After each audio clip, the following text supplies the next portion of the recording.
Hello, this is Maria Solis, and welcome to In the Zone at Pointer, where we're going to talk with student athletes and ask about their experiences, and we'll talk sports.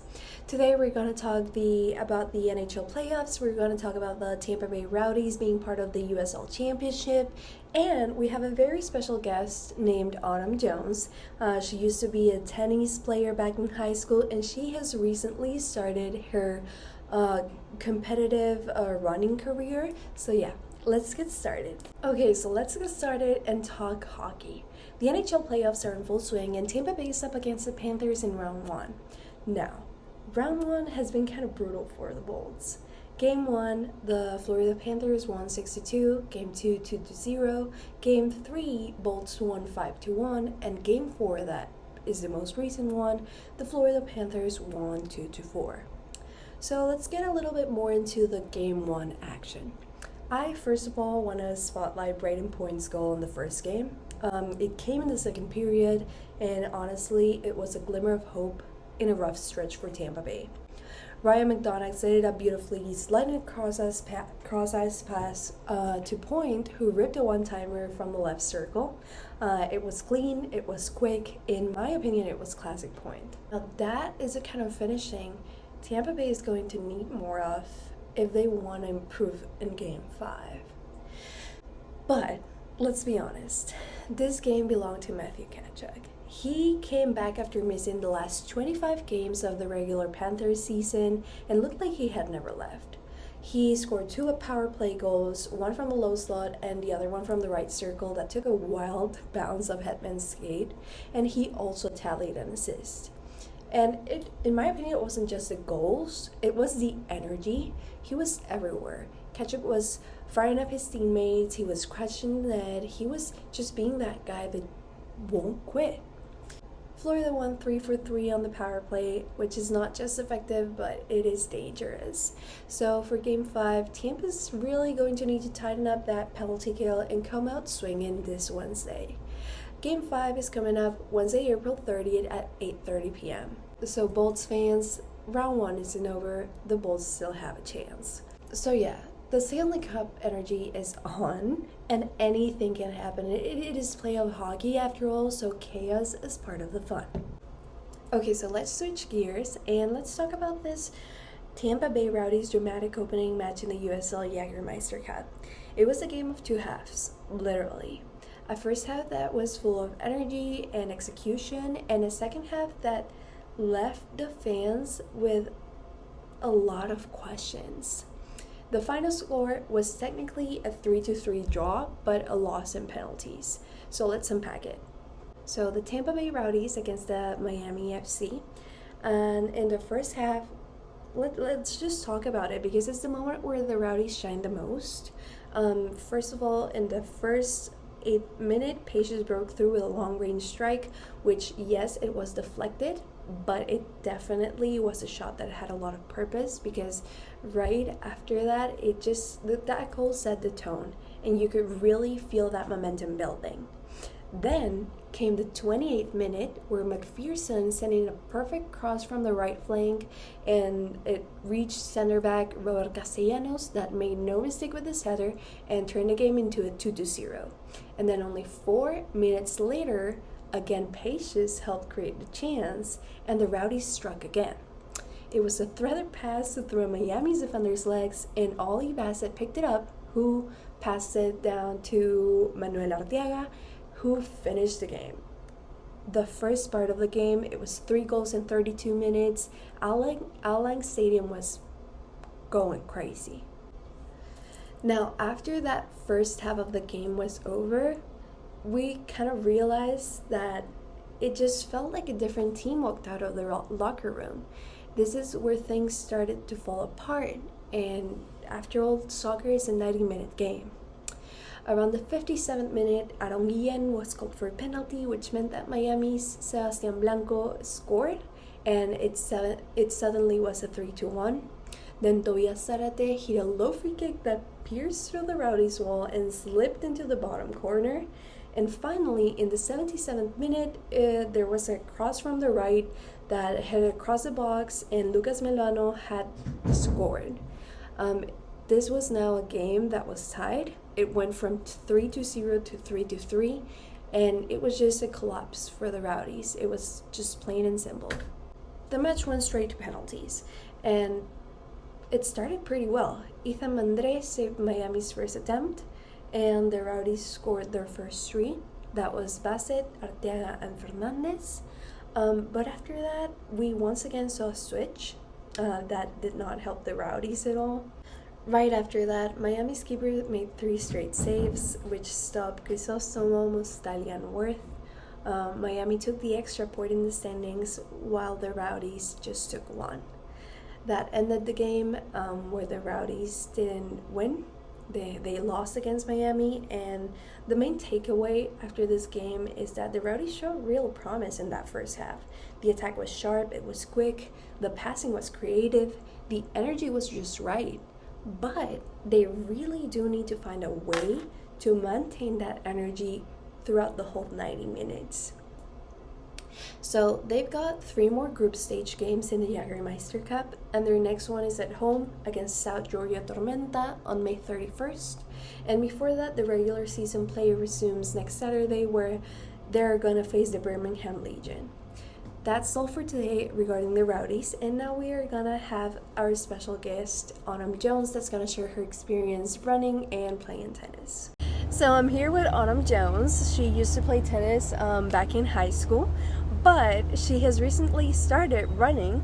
And yeah, Autumn, thanks for joining me. Can you share us a little bit more about your running career? Yes, I can. So I started running probably a year ago, and it was, if I'm going to be completely honest, it was really just because it was like an emotional release. Yeah. I was going through a lot, and one day I set my phone down because I was doom scrolling, and I said, I need to get up and do something or else I'm gonna go crazy. So sure enough, I drove myself to a park that I used to go to as a kid and just started running around a lake as many times as I could, which wasn't many, which was not, it was probably like a quarter of a mile that I could do, but hey, it was what I needed at the time. But I found some appeal in it, and it's just been a consistent thing in my life since then. It's been a good emotional release, but also just something to do during the day. I love getting outside, you know, and kind of reconnecting with nature in that way. It's a beautiful, really addicting thing. Yeah, I love that. Now, I've heard that you just ran your first half marathon. I did. How did that go? I did. Oh my gosh, it was amazing and awful at the same time. I had trained so long for it. I think, man, it feels like I trained so long, but I only probably trained for about 2 months, 2.5 months. And it was good for the first half, and then the second half I was just struggling. But it's funny because running long distance really is a mental thing. Good. Yeah. Running long distance really is a mental sport as well as it is a physical sport, because you're running, well, at least I was running for 2 hours for the half marathon, and there comes a point where your body is tired, you want to quit, but you can't. You have to keep going. You have to finish the race, and that's what I had to do for the second half of it. My legs just felt like jello, but I kind of got into this space in my mind that said, I can't stop. It's not an option, and I'm going to zone out for the rest of this. And that's exactly what I did. I just zoned out, and I ended up crossing the finish, and I was just kind of, whoa, how did I get here?